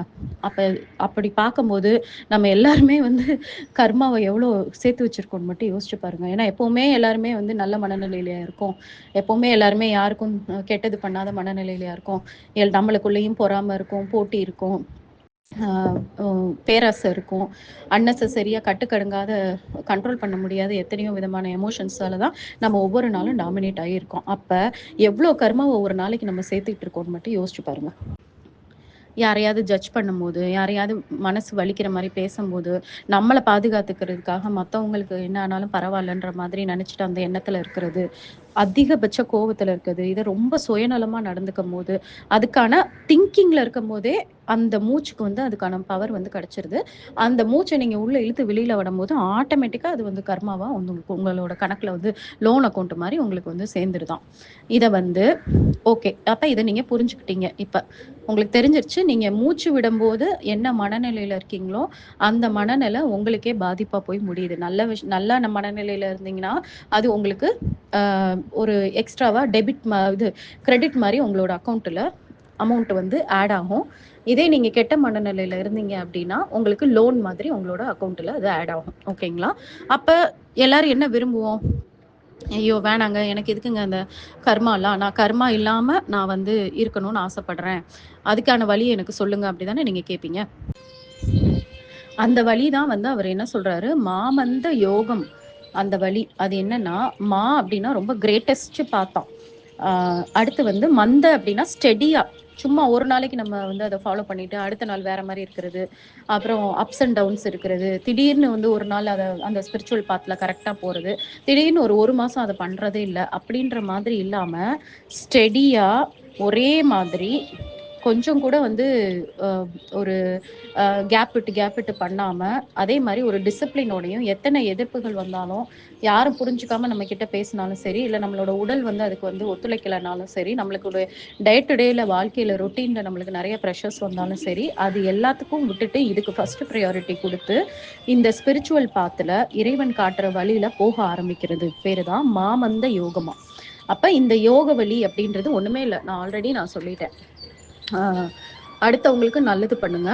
டெய்லி பேசிஸ்ல இப்ப நீங்க 28,800 தடவை வந்து கர்மாவை ஒரு நாளைக்கு கிரியேட் பண்ணிட்டு நீங்க வந்து என்ன சொல்றீங்க, நான் எப்பயாவது முடியும் போது உதவி பண்ணுவேன், டெய்லிலாம் என்னால உதவி பண்ண முடியாது, அதுக்கெல்லாம் எனக்கு நேரம் கிடையாது. நாங்க வந்து எல்லாரையும் சொல்றது என்னன்னா, பெரிய உதவிலாம் நீ பண்ண வேண்டாம். முதல்ல ஸ்டார்ட் பண்றது ஒரு உணவு தானத்துல இருந்து ஆரம்பி. எத்தனையோ பேர் வந்து பசியில வந்து இருக்கிறாங்க. உன்ன விட கஷ்டப்படுறவங்க இருந்தா போதும். அதுக்கும் என்ன பதில் சொல்லுவாங்க அப்படின்னா, "ஏன் அவங்களே சம்பாதிக்க வேண்டியதானே? சம்பாதிக்க விடாம நீங்க தான் கெடுக்குறீங்க" அப்படின்னு சொல்லுவாங்க. ஏன் சம்பாதிக்கிறவங்க இருக்காங்க. ஆனா, ஒரு நாளைக்கு வெறும் ரூ. 100 மட்டும் சம்பாதிக்கிறவங்களுக்கு, தான் பிள்ளைங்கள பார்த்துக்கணும், தான் குடும்பத்த பார்த்துக்கணும்னு தான் தோணுமே தவிர, நல்ல சாப்பாடு சாப்பிடணும்னு அவங்களுக்கு வந்து தோணாது. ஏன்னா, அந்த பணத்துக்குள்ள அவங்க வந்து அவங்க மொத்த குடும்பத்தையும் பார்த்தாகணும். அப்ப அவங்க உங்கள விட கஷ்டப்படுற சூழ்நிலையில இருக்கிறவங்க தானே! கூலி வேலை போறவங்களா இருந்தாலும், அவங்க கிட்ட போய் இந்த சாப்பாட வாங்கிக்கிறீங்களான்னு நீங்க கேட்டு பாருங்க. அப்படி ஒரு சந்தோஷமா வாங்கிப்பாங்க. ஏன்னா என்னோட டாட்டர் வந்து சொல்லுவாங்க, ஈவ்னிங் போய் அவங்க சாப்பாடு குடுப்பாங்க. அவங்க வீட்ல குக் பண்ணி எடுத்துட்டு போய் குடுக்கும்போது, அந்த கூலி வேலை பார்க்குறவங்க ரொம்ப டயர்டா வந்து அப்படி ஒரு சோர்ந்து போய் வீட்டுக்கு போயிட்டுருப்பாங்க. அவங்க கிட்ட போய் இந்த சாப்பாட வாங்கிக்கிறீங்களான்ற போது, அப்படி ஒரு சந்தோஷத்தோட வாங்கிப்பாங்களாம். கடவுள் மாரி வந்து எனக்கு குடுக்குறம்மா, அப்படி ஒரு பசியில நாங்க போயிட்டுருக்கோம் அப்படின்னு சொல்லும்போது, இது போதாதா நம்மளுக்கு? அ ஒ சம்பாதிக்காதவங்க ஒண்ணுமே இல்லாதவங்களுக்கு நான் தேடி தேடி குடுக்குறேன்றத விட, உங்கள விட கீழ் நிலையில, ரொம்ப கஷ்டப்படுற ஒரு சூழ்நிலையில தன்னால முடிஞ்சத சம்பாதிச்சுட்டு குடும்பத்த வந்து மேனேஜ் பண்ணிட்டு இருக்கிற ஆளுங்க யாருக்கு நீங்க சாப்பாடு குடுத்தாலும் அது உணவு தானம் தான். அப்ப அந்த உணவு தானத்த வந்து நீங்க வந்து ஆரம்பிங்க. அத ஆரம்பிக்கும்போது டெய்லி ஆரம்பிங்க. ஏன்னா டெய்லி நம்ம கர்மாவ சேர்த்துட்டு இருக்கோம். டெய்லி கர்மாவ சேர்க்கும்போது அட்லீஸ்ட் இந்த மாதிரி ஒரு சுவையான ஒரு சாப்பாட வந்து ஒருத்தவங்க கிட்ட குடுக்கும்போது, அவங்க வயிறு பசி ஆகும்போது, அது அந்த அந்த டேஸ்ட்டும் சரி, அவங்க பசியும் அடங்கும்போது, அவங்களுக்குள்ள ஏற்படுற அந்த ஒரு சந்தோஷம் இருக்கு இல்லையா? அவங்களும் அதே மூச்ச தானே விடுறாங்க. அதே மூச்சு அந்த சாப்பிடும்போது, அந்த மூச்சு விடும்போது, அவங்களோட அந்த சோல் வந்து ஃபில் ஆகும்போது, அது எவ்வளோ பெரிய நல்ல கர்மாவா உங்களுக்கு வந்து சேரும்னு யோசிச்சு பாருங்க. அப்ப இத வந்து நீங்க வந்து கண்டிப்பா பண்ணி ஆகணும்.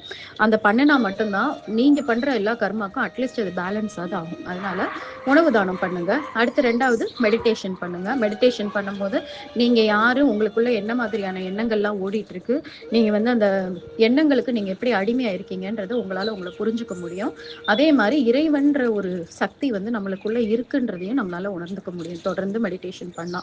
தென் 3வது இந்த மாதிரியான சாங்ஸ் நான் இப்ப அனுப்புறது, இல்ல வேற ஏதாவது ஒரு ஸ்பிரிச்சுவல் புக்ஸு அத எடுத்து இறைவன வேண்டிட்டு, இது மூலமா எனக்கு ஒரு ஞானத்த குடுங்கன்னு சொல்லிட்டு டெய்லி வந்து ஒரு 1/2 மணி நேரமாவது ரீட் பண்ணுங்க. இந்த 3 விஷயம் நீங்க பண்ணாலே போதும். அந்த மாமந்த யோகம் அப்படின்னு சொல்றாங்கல்ல, அதுக்கு ஈக்குவலான ஒரு விஷயமா மாறிரும். அப்ப இது பண்ணும்போது என்ன நடக்குது உங்களுக்கு? உங்களுக்குள்ள இருக்கக்கூடிய எண்ண ஓட்டத்த உங்களால புரிஞ்சுக்க முடியும். எது உங்களோட ஆன்மா விரும்பக்கூடிய எண்ணங்கள், எது வந்து உங்களோட ஈகோ, நான் அப்படின்ற அந்த எண்ணத்துல வந்து நம்ம வந்து ஒரு விஷயங்கள நம்ம பண்ணுவோம். கடவுள்னு ஒண்ணு இருக்கிறாரு, இல்லன்றதெல்லாம் யோசிக்காம, நான் தான் என் வாழ்க்கைய பார்த்துக்கணும். நான் தான் என் வாழ்க்கைய வந்து புரொடெக்ட் பண்ணிக்கணுன்ற பேர்ல அடுத்தவங்கள வந்து எதிரியா நெனச்சுட்டு, எல்லாரையுமே வந்து ரொம்ப வெறுப்பா நெனச்சுட்டு ஒரு வாழ்க்கை வாழுவோம்ல. அது வந்து நம்ம என்ன தப்பு பண்ணிட்டு இருக்கோம் அப்படின்றத நம்ம வந்து உணர்ந்து, ஒவ்வொரு மூச்சுலயுமே வந்து ஒரு நல்ல எண்ணத்தோட நம்ம வந்து அந்த மூச்சு விடுற மாதிரியான ஒரு நிலைக்கு நம்ம போக ஆரம்பிப்போம். அடுத்து 3வது லைன்ல தருமி இவை காய உழைப்பாகும் தானே. அதாவது தருமி அப்படின்னா நியாயமான வழியில வாழ்றது அப்படின்னு அர்த்தம் இதுல தர்மா அப்படின்றது. ஸோ தர்மா அப்படின்னா ஒண்ணுமே கிடையாதுங்க. இறைவன் இறைவன் காட்டுற வழி, இறைவனுக்கு புடிச்ச வழி, அவ்வளவுதான். இத பத்தி நம்ம ரொம்ப டீப்பாலாம் யோசிக்கணும்னு அவசியமே இல்ல. எது தர்மம், இது தர்மமா, அது தர்மமான்னுலாம் நீங்க உட்காந்து திங்க் பண்ண வேணாம். ஒவ்வொருத்தருக்கும் தர்மம் ஒவ்வொரு விதமா மாறும் அப்படின்ற மாதிரி ஒவ்வொருத்தரும் எக்ஸ்பிளைன் பண்ணுவாங்க. நான் சிம்பிளா ஒரே விஷயம் தான் சொல்லுவேன். இறைவன் உனக்கு உள்ள இருக்கிறாரு. இறைவன் உன் கூட இருக்காரு. அப்படின்னா, இறைவன் உன்ன பார்த்துட்டு இருக்காருன்னா, உன்னால இந்த காரியத்த செய்ய முடியுமா? உன்னால இந்த வேலைய பார்க்க முடியுமா? உன்னால இந்த திங்கிங்குள்ள வர முடியுமா? அவ்வளதான். இந்த ஒரு செக் மட்டும் பண்ணுங்க. அதுல வந்து உங்க மனசு வந்து 100% எஸ் இறைவன் வந்து என் கூட இருந்தா, இறைவனுக்கு நான் அப்ப செய்ற அந்த செயல் இறைவன் கண்டிப்பா அக்செப்ட் தான் பண்ணுவாரு. இறைவன் அப்போஸ் பண்ண மாட்டாரு அப்படின்னு உங்களுக்கு 100% அந்த எண்ணம் வந்துச்சு அப்படின்னா, அதுதான் தர்மம். வேற ஒண்ணுமே இல்ல. அப்ப நீங்க செய்யக்கூடிய ஒவ்வொரு காரியங்களும், நீ சிந்திக்கிற ஒவ்வொரு சிந்தனையும், நீங்க பேசுற ஒவ்வொரு வார்த்தையிலயும் உள்ள வந்து கடவுள் என் கூட இருந்து பார்த்துக்கிட்டு இருக்காரு, எனக்குள்ள இருந்து நோட்டீஸ் பண்ணிட்டு இருக்காரு. ஏன்னா வெளியிலன்னு சொன்னா கூட நம்ம உள்ள மனசுக்குள்ள ஒண்ண வச்சுக்கிட்டு வெளியில ஒண்ணு பேசுவோம். அது இறைவனுக்கு தெரியாதுன்னு நம்மளாவே லூஸ் தனமா நினைச்சுப்போம். அந்த மாதிரி நிறைய பேர் என்கிட்ட பேசுவாங்க. எனக்கு ரொம்ப சிரிப்பா இருக்கும். என்னன்னா, இறைவன் உன்னோட உள்ள செல்லுக்குள்ள இருக்காரு. உனக்கு தெரியாத உன்னை பத்திலாம் அவருக்கு தெரியும். உனக்கு எது பிடிக்கும், உனக்கு எது பிடிக்காது, உனக்கு ரியலா என்ன பிரச்சனை, நீ ஏன் இப்படி நடந்துக்கிற அப்படின்னு நீ கூட உன்னை அனலைஸ் பண்ணியிருக்க மாட்ட. ஆனா இறைவனுக்கு தெரியும் உன்னை பத்தி டீப்பா 1000% வந்து புரிஞ்சிருக்க ஒருத்தர் யாரு அப்படின்னு பார்த்தா அது இறைவன் மட்டும்தான். அவரை போய் நீ எப்படி ஏமாத்த முடியும்? ஏமாத்த வாய்ப்பே இல்லை. ஏமாத்துறதுன்னா நீ முட்டாளா நடந்துட்டு இருக்க, நீ ஏன் வந்து உன்னை ஏமாத்திட்டு இருக்கன்னு தான் அர்த்தம் அப்படின்னு தான் நான் எல்லார்ட்டையும் சொல்லுவேன். ஸோ அதுதான் இங்க வந்து இறைவனுக்கு பிடிச்ச வழியில நட அப்படின்றதுதான் அந்த தர்மி அப்படின்னு சொல்றாங்க. இவை காய அப்படின்ற மாதிரி அடுத்த லைன் இருக்கு. அப்படின்னா என்னன்னா, அந்த வழியில நடக்கும் போது, அந்த யோக வழி அதுக்கப்புறம் இந்த தர்ம வழியில நடக்கும்போது உன்னோட கெட்ட கர்மா எல்லாம் அழியுமா. அதே மாதிரி உன்னோட நான் அப்படின்ற அந்த எண்ணம், நான்ற எண்ணம்னா ஒண்ணுமே கிடையாது. இறைவன் இருக்கிறாங்க இல்லைன்ற பத்தின சிந்தனையே இல்லாம நம்மளையும் பாதிக்கிற மாதிரி அடுத்தவங்களையும் பாதிக்கிற மாதிரி செய்யக்கூடிய செயல்கள், வார்த்தைகள், அப்புறம் எண்ணங்கள், இதெல்லாம் தான் அந்த ஈகோன்றதுக்குள்ள வரும். அது அகங்காரம் அப்படின்றது வந்து எல்லாரும் டக்குன்னு என்ன நினைச்சுக்கிறாங்க, ரொம்ப வந்து ஹெட்வெயிட் உள்ளவங்களை தான் வந்து இங்க வந்து ஈகோன்னு சொல்றாங்க அப்படின்னு நினைக்கிறாங்க. அப்படி கிடையாது. இங்க மீன் பண்ற ஈகோன்றதுக்கு பின்னாடி இருக்க அர்த்தம் என்னன்னா, இறைவனையும் நம்மளையும் செப்பரேட்டா நம்ம பார்த்துக்கிட்டு, இறைவன் வந்து நம்ம கூப்பிட்டாதான் வந்து நம்மளுக்கு வந்து ஹெல்ப் பண்ணுவாருன்னு நினைச்சிட்டு, நம்மளே நம்ம லைஃபை நம்ம தான் எல்லாத்தையும் பார்த்துக்கணுன்ற மாதிரியான எண்ணத்துல வந்து எப்பவுமே ஒரு கவலையில இருக்குது, டென்ஷன்ல இருக்குது, ஒரு மாதிரியான ஒரு பதட்டத்துல இருக்குது, இந்த மாதிரி எல்லாம் இல்லாம எல்லாமே இறைவன் தான். இறைவன் கீழே வந்து நான் சரண்டர் ஆகி நான் இருந்தேன்னா போதும் அப்படின்ற எண்ணத்துல வந்து நம்ம வந்து ஒர்க் பண்றதுக்கு பேரு தான் அந்த ஈகோ இல்லாம இருக்கிறதுன்னு அர்த்தம். அப்ப அந்த கர்மாவும் அழிஞ்சிருமா, இந்த ஈகோவும் அழிஞ்சிருமா. அதே மாதிரி நம்மளுக்கு என்னெல்லாம் அன்னெசரியா நம்ம ஓவரா எதுலையாவது நம்ம அட்டாச் ஆயிருக்கோம், எமோஷனலா யார் கூடயாவது அட்டாச் ஆயிருக்கோம், இல்ல ஏதாவது ஒரு பொருள் மேல அட்டாச் ஆயிருக்கோம், இல்லைன்னா நகை மேல அட்டாச் ஆயிருக்கோம், இந்த மாதிரி ஏதாவது ஒரு கோல் மேல அட்டாச் ஆயிருக்கோம். நான் வந்து பாஸ் பண்ணி இந்த பரீட்சைக்கு போய் இந்த வேலைக்கு போனா மட்டும்தான் நான் வந்து நானா இருப்பேன், நிம்மதியா இருப்பேன், இல்லைன்னா நான் வாழ்றதே வேஸ்ட் அப்படின்ற மாதிரியான எண்ணங்கள் எல்லாமே அப்படியே அதுவா தானா அழிஞ்சு போயிருமா. அதைத்தான் வந்து இதுல வந்து இந்த 4வது லைன்ல வந்து போட்டிருக்காங்க, 3வது லைன்ல சொல்லியிருக்காங்க. அடுத்து 4வது, அருமிகு நான்காய் அடங்குமா சித்திக்கே. அப்படின்னா இது இந்த மாதிரியான ஒரு வழியில, அதாவது ஒவ்வொரு மூச்சிலையும் நம்ம வந்து கர்மாவை வந்து ஜென்ரேட் பண்றோம், கர்மாவை வந்து உருவாக்குறோம் அப்படின்றத தெரிஞ்சு, அப்ப நம்மள கண்ட்ரோல் பண்ணிக்க முடியாது. அது நம்ம கையிலேயே கிடையாது. நம்மளுக்கு வந்து இறை சக்தி தான் நம்மளுக்கு இருந்தா மட்டும்தான் நம்ம வந்து அந்த இறைவனுக்கு விரும்புற மாதிரி எது நியாயமோ எது கரெக்டோ அந்த மாதிரியான வழியில நம்மளோட எண்ணம், செயல், நம்மளோட வார்த்தைகளை கொண்டு போக முடியும். இதை புரிஞ்சு இப்ப நான் சொன்ன மாதிரியான 3 விஷயங்களையும் கையெடுத்து டெய்லி வந்து அதை வந்து ஒரு ப்ராக்டிஸா எடுத்துட்டு போய் இறைவனுக்கு பிடிச்ச வழியில நடந்து, இது எல்லாமே டிசால்வ் ஆகும்போது கர்மா, அதுக்கப்புறம் நம்மளுக்கு தேவையில்லாத அந்த பூமி, இந்த இந்த வாழ்ற வாழ்க்கையில இருக்கக்கூடிய அன்னெசரியான டூ மச் அட்டாச்மெண்ட்ன்றது வந்து நீங்க வந்து எல்லாத்தையும் வெறுத்துட்டு சாமியார் மாதிரி வாழணும்னு அர்த்தம் கிடையாது. பட் எதுக்காகவும் உங்களை நீங்க லூஸ் பண்ணிக்க மாட்டீங்க. இப்போ ஒரு வீடு கட்டணும் அப்படின்றதுக்காக அடுத்தவங்களை கஷ்டப்படுத்தி நீங்க செய்ய மாட்டீங்க, அடுத்தவங்களை காயப்படுத்தி செய்ய மாட்டீங்க, உங்களை நீங்களையும் கஷ்டப்படுத்திக்க மாட்டீங்க, அன்னைக்கு நாளை இழக்க மாட்டீங்க, அன்னைக்கு அந்த நொடி நீங்க நல்லா வாழ்ந்துகிட்டே அந்த கோலை நோக்கி நீங்க போவீங்களே தவிர அந்த கோல் எல்லாம் நீங்க விட்டுருவீங்கன்னு அர்த்தம் கிடையாது. Okay, too much of anything, அததான் இங்க வந்து ஸ்பிரிச்சுவலிட்டியில கடவுளுக்கு பிடிக்காத விஷயம்னு சொல்றாங்க. எது மேலையும் அதிகமா ஆசை வைக்காத, அதிகமா பற்று வைக்காத, பேலன்ஸ்டா எடுத்துட்டு போ, எல்லாத்தையும் என்ஜாய் பண்ணு, அது இருந்தாலும் என்ஜாய் பண்ணு, இல்லைனாலும் என்ஜாய் பண்ணுன்னு மட்டும்தான் சொல்றாரே தவிர எல்லாத்தையும் விட்டுட்டு நீ சாமியாரா உட்காருன்னு சொல்லவே இல்லை. அப்படி சாமியாரா உட்கார்றதுக்கு அவர் இந்த பூமியை வந்து வெறும் டெசர்ட் மாதிரி உருவாக்கி இருக்கலாம். எதுக்கு வந்து இவ்வளவு வளங்கள், இவ்வளவு விஷயங்களை கொண்டு வந்து அடுத்தடுத்து நம்மளுக்கு சயின்ஸ் அண்ட் டெக்னாலஜி அட்வான்ஸ்மெண்ட் பண்ணி நம்மள ரொம்ப கம்ஃபர்டபுளா எதுக்கு கடவுள் உட்கார வச்சிருக்காருன்னா, நம்ம வந்து அவரையும் நினைச்சு ஒவ்வொரு நொடியும் சந்தோஷமா வாழணும், இறைவனுக்கு பிடிச்ச வழியில வாழணுன்றது மட்டும்தான் அவரோட விருப்பமா இருக்கு.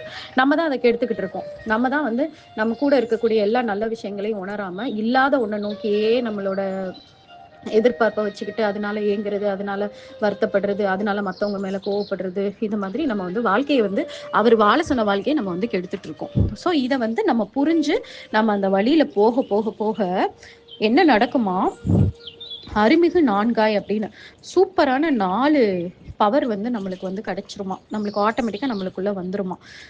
நம்ம அந்த அளவுக்கு ஒரு சூப்பரான ஒரு பவரா நம்மளே மாறிடுவோமா, மகா சித்தியா மாறிடுவோம் அப்படின்றாங்க. அந்த அருமிகு 4 சித்திகள் வந்து நம்மளுக்கு கிடைக்கும் அப்படின்னு சொல்றாங்க. அந்த அருமிகு 4 சித்திகள் வந்து ஆக்சுவலா வந்து சித்தர்கள் வந்து என்னென்ன சொல்லியிருக்காங்க அப்படின்றத ஃபர்ஸ்ட் நான் சொல்லி ஃபர்ஸ்ட் வந்து பரகாய பிரவேசம். அதாவது இன்னொருத்தவங்களோட பாடியை விட்டு, ஒருத்தவங்களோட பாடியை விட்டு இன்னொருத்தவங்க பாடிக்கு அந்த சோல் வந்து டிரான்ஸ்ஃபார்ம் ஆகிற அளவுக்கான பவர் வந்து இந்த மாதிரியான விஷயங்கள் எல்லாம் பண்ணின சித்தர்களுக்கு வந்து கிடைக்குமா. அப்படிதான் வந்து அவர் திருமூலர், போகர் அவங்கெல்லாம் வந்து அவங்களோட சோல் பர்பஸ், அவங்க எதுக்காக பிறந்தாங்க அப்படின்ற அந்த பர்பஸ்க்கு வந்து பார்த்தீங்கன்னா எல்லாருமே நிறைய கான்ட்ரிபியூட் பண்ணியிருக்காங்க. மெடிசனாக இருக்கட்டும், இல்லை நம்மளோட ஸ்பிரிச்சுவல் நாலேஜாக இருக்கட்டும், ஏகப்பட்ட விஷயங்கள் வந்து அந்த 18 சித்தர்களும் நம்மளுக்கு வந்து கான்ட்ரிபியூட் பண்ணியிருக்காங்க.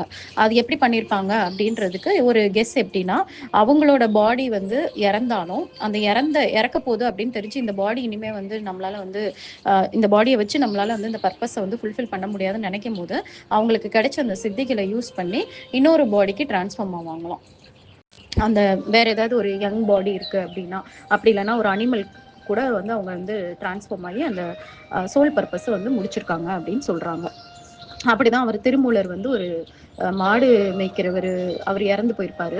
ஸோ அவரோட அந்த மாடு எல்லாமே வந்து ரொம்ப கவலையா இருக்கிறத பார்த்துட்டு அவர் வந்து தன்னோட பாடியில இருந்து தன்னோட அந்த சோல் வந்து அவரோட பாடிக்கு வந்து டிரான்ஸ்ஃபார்ம் பண்ணி அந்த பசு எல்லாத்தையுமே வந்து கரெக்டாக வந்து போய் சேர்ப்பாரு அப்படின்னு சொல்லுவாங்க. அதுக்கப்புறம் அந்த பாடியில இருந்து தான் வந்து அவர் வந்து இந்த பாட்டை ஃபுல்லாக எழுதினாரு அப்படின்னு சொல்லுவாங்க. ஸோ இந்த பவர் வந்து கிடைக்குமா, அதுதான் மகா சித்தியில ஒன்று அப்படின்னு சொல்றாங்க.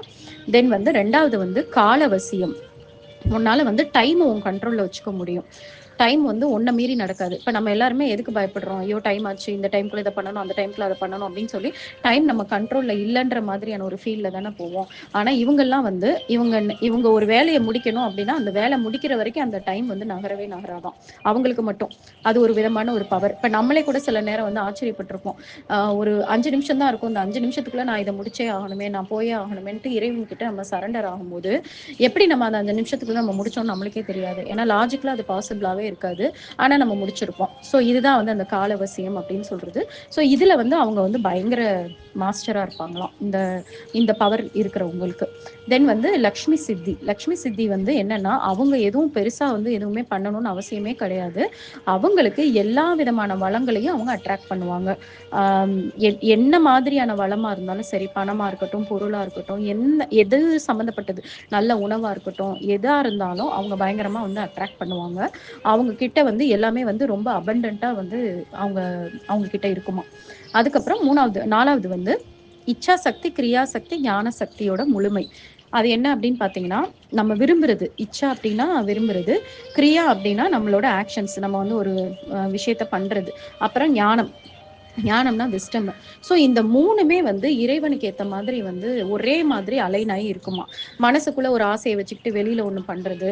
அப்புறம் விஸ்டம் வந்து தவறான விஸ்டமை தான் வந்து நம்ம வந்து யூஸ் பண்ணிக்கிறது. அதாவது அறிவுன்றதை வந்து நம்ம வந்து தவறான விஷயத்துக்கு யூஸ் பண்ற மாதிரி நம்ம டெவலப் பண்ணிட்டு இருக்கிறது. இந்த மாதிரிலாம் இல்லாம இறைவனுக்கு பிடிச்ச மாதிரி 3மே வந்து ஒரே மாதிரி வந்து அலைன் பண்ணி வைக்கிற சக்தியே வந்து ஆக்சுவலா ஒரு பெரிய சக்தி. நம்மளுக்கே தெரியும், நம்ம வந்து நினைக்கிறது ஒண்ணா இருக்கும், நம்ம பேசுறது ஒண்ணா இருக்கும், நம்ம நடந்துக்கிறது ஒண்ணா இருக்கும். அப்புறம் மாதிரி நம்மளுக்கு வந்து ஒரு ப்ராப்பரான நாலேஜே நம்மளால கெயின் பண்ணவே முடியாது. ஈவன் இந்த மாதிரி ஸ்பிரிச்சுவாலிட்டியில கூட நான் எல்லாரையும் வந்து படிங்க படிங்கன்னு சொல்லுவேன். ஆனா அந்த படிக்கிறதுக்கு அவ்வளவு கஷ்டப்படுவாங்க எல்லாருமே. அப்ப இந்த மாதிரி இல்லாம எல்லாமே வந்து பயங்கரமா வந்து ஒண்ணுக்கு ஒண்ணு வந்து கோஆப்ரேட் பண்ணி நம்மளுக்கு வந்து ஒரு முழுமை தருமா இந்த பவர் இருக்கிறவங்களுக்கு. ஸோ இந்த 4 பவரை தான் வந்து இதுல வந்து ரொம்ப மேஜிக்கலான பவர்னு சொல்லிட்டு இது எல்லாமே வந்து இந்த வழியில போறவங்களுக்கு அந்த அருமிகு 4 சித்திகளும் கிடைக்கும்னு சொல்லியிருக்காங்க.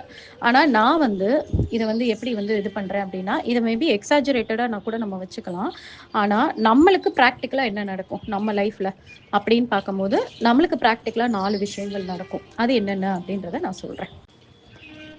ஃபர்ஸ்ட் திங் வந்து ஈகோலெஸ்ஸா மாறிடும். நான் அப்படின்ற அந்த உணர்வு போய் என் வாழ்க்கையவே இறைவன் கிட்ட நான் கொடுத்துட்டேன். இறைவன் எப்படி எடுத்துட்டு போறாரோ நான் அப்படி எடுத்துட்டு போறேன் ஒரு பேரண்ட்ஸ் அம்மா அப்பாவோட கையை பிடிச்சிட்டு ஒரு குழந்தை வந்து எந்த கவலையும் இல்லாம எப்படி வந்து திருவிழாவை வேடிக்கை பார்த்துட்டு ஜாலியா போதும், அந்த குழந்தைக்கு எந்த கவலையும் இல்லை. ஏன்னா அது கூட வந்து அவங்களோட அம்மாவும் அப்பாவும் வந்து கையை பிடிச்சிட்டு நடக்கிறாங்க, இல்லைன்னா தூக்கிட்டு நடக்கிறாங்கன்னா அந்த குழந்தை வந்து எதுக்காவது கவலைப்படுமா? எதுக்குமே கவலைப்படாது. அது ஜஸ்ட் அது வந்திருக்கிறது வந்து அந்த திருவிழாவை என்ஜாய் பண்றதுக்கு மட்டும்தான். அந்த மாதிரியான ஒரு வாழ்க்கைக்கு நம்ம போயிடுவோம். அப்படி போனோம்னா எப்படி இருக்கும்? பயங்கரமா மனசுல முதல்ல ஒரு அமைதி இருக்கும். தென் ரெண்டாவது வந்து நம்மளுக்குள்ள வந்து எந்த விதமான நெகட்டிவ் எமோஷனும் இல்லாம இருக்கும்போது நம்ம ரொம்ப அழகா இருப்போம். நம்மளை சுத்தி வந்து ரொம்ப ரொம்ப ஒரு நல்ல வைப்ரேஷன் இருக்கும், நல்ல ஒரு ஆரா இருக்கும். ஆரா அப்படின்னா அந்த ஒரு ஒரு ஒயிட் லைட் நம்மளை சுத்தி இருக்குன்ற மாதிரியான ஒரு ஃபீல் வந்து நம்மளை பார்க்குறவங்களுக்கு வந்து தெரியும். அதே மாதிரி ஓவர் திங்கிங் பண்ண மாட்டோம். எல்லாருமே வந்து நம்ம கிட்ட அட்ராக்ட் ஆவாங்க நம்மளோட வார்த்தைக்கு. நம்ம போய் யாரையும் போய் கஷ்டப்படுத்தி அவங்களுக்கு புரிய வைக்கணும்னு அவசியமே இருக்காது. யார்கிட்டயும் நம்ம ஆர்கியூ பண்ணணுன்ற அவசியம் இருக்காது. நம்ம ஒரு வார்த்தை சொன்னாலே வந்து அவங்களுக்கு வந்து 100% வந்து புரிய ஆரம்பிச்சிருமா. தென் ரெண்டாவது ஃபியர்லெஸ்னஸ். ஃபியர் தான் நம்மளோட என்டையர் லைஃபையும் வந்து கட்டுப்படுத்தி வச்சிருக்குன்றது எல்லாருக்குமே தெரியும். எதுக்காவது நம்ம பயப்படுவோம். பயப்படாம நம்ம ஒரு நாளை வந்து நம்ம ஸ்பெண்ட் பண்ணவே மாட்டோம். அப்ப அந்த பயம் தான் நம்மளுக்கு வந்து நிறைய கர்மாவை வந்து ஜென்ரேட் பண்ணி கொடுக்குதுன்ற போது டோட்டலா நம்ம பயம் இல்லாத ஒரு நிலைக்கு நம்ம வந்து போவோம். அது எப்படி இருக்கும் அப்படின்னா, உங்களுக்கு வந்து ஐயோ இவங்க ஆளுங்களால நம்மளுக்கு ஏதாவது பாதிப்பு வருமோ, நம்ம இந்த உண்மையை சொல்லிட்டோம்னா நம்மளுக்கு ஏதாவது நடந்துருமோ அப்படின்ற மாதிரி. அதே மாதிரி உலகமே இடிஞ்சு போகும்போது கூட நம்ம வந்து பயப்படாம இருக்கிற மாதிரியான ஒரு நிலைமையை வந்து அவர் வந்து நம்மளுக்கு வந்து கொடுப்பாராம். அது வந்து அபய சித்தி அப்படின்னு சொல்றாங்க.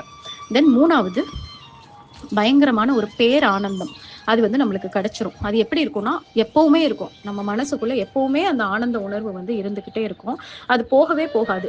வெளி சூழ்நிலை எப்படி இருந்தாலும் சரி, பயங்கரமான ஒரு கொடூரமான ஒரு சிச்சுவேஷனா இருந்தாலும் சரி, இல்ல நம்ம லைஃபே வந்து முடிய போற மாதிரியான ஒரு உணர்வு இருந்தா கூட, ஒரு இது சூழ்நிலை நம்ம கண்ணு முன்னாடி தெரிஞ்சா கூட, இன்னர் ஹார்ட்ல அந்த பேரானந்த உணர்வு வந்து நம்மளை விட்டு போகவே போகாதான்.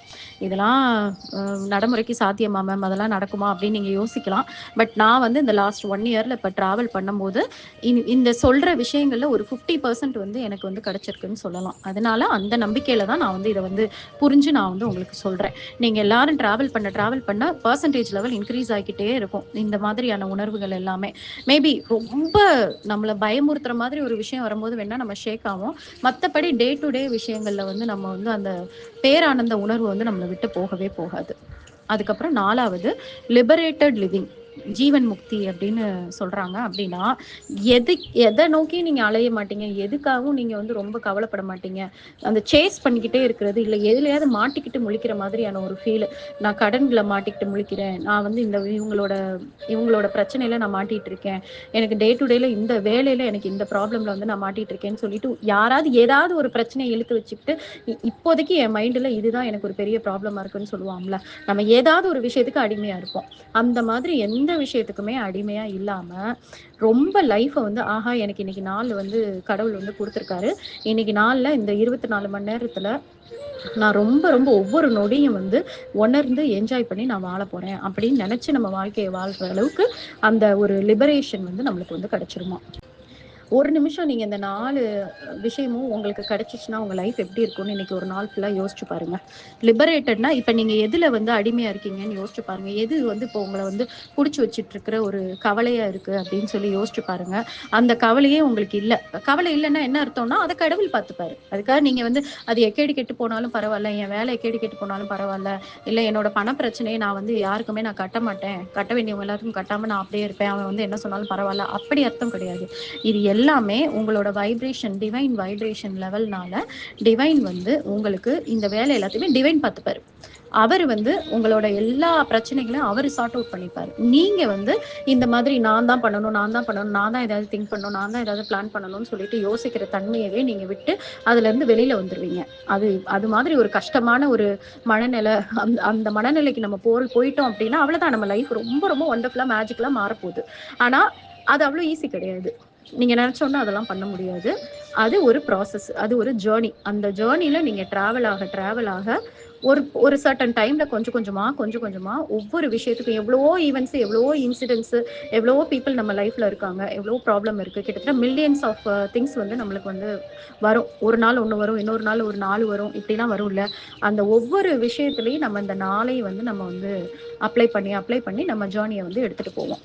அதுக்கு இந்த ஸ்பிரிச்சுவல் பாத் வந்து ரொம்ப ரொம்ப ஒண்டர்ஃபுல்லா கை கொடுக்கும். பிகாஸ் இதுதான் ட்ரூத். இப்படிதான் எல்லாரும் வாழணும் அப்படின்னு சொல்லிட்டு இறைவன் வகுத்து வச்சிருக்கிறது. என்ன நம்மளுக்கு சின்ன வயசுல யாரும் சொல்லி தரல. இப்ப நம்ம தெரிஞ்சுக்கிறோம். அவ்வளவுதான். இப்ப நீங்க எந்த ஏஜ்ல இருந்தாலும் சரி, இப்ப நான் சொல்லியிருக்க விஷயங்கள மட்டும் பண்ணுங்க. ஃபுட் சேரிட்டி டெய்லி பண்ணுங்க. தென் வந்து மெடிடேஷன் பண்ணுங்க. ஸ்பிரிச்சுவலா லேர்ன் பண்ணுங்க. இப்ப நான் சொல்ற இந்த ஆடியோஸ நீங்க லிசன் பண்ணும்போது கூட உங்க லைஃபோட வந்து அத ரிலேட் பண்ணி சின்னதா நோட்ஸ் எடுத்து, இதிலிருந்து நான் இத கத்துக்கிட்டேன். ஓகே, நான் இனிமே வந்து இத பண்ணுவேன் அப்படின்னு சொல்லி நீங்க பண்ணிக்கிட்டே வந்தீங்கன்னா, உங்களோட லைஃப்ல வந்து ஏற்படக்கூடிய அந்த மிராக்குலஸ் சேஞ்சஸ் எல்லாம் வந்து உங்கள ஆச்சரியப்படுத்தும். உங்களையும் மாத்தி, உங்க குடும்பத்தையும் மாத்தி, ஆக்சுவலா உங்களோட ஜெனரேஷனையே வந்து வேற லெவலுக்கு எடுத்துட்டு போயிருங்க. ஓகே. Thank you all.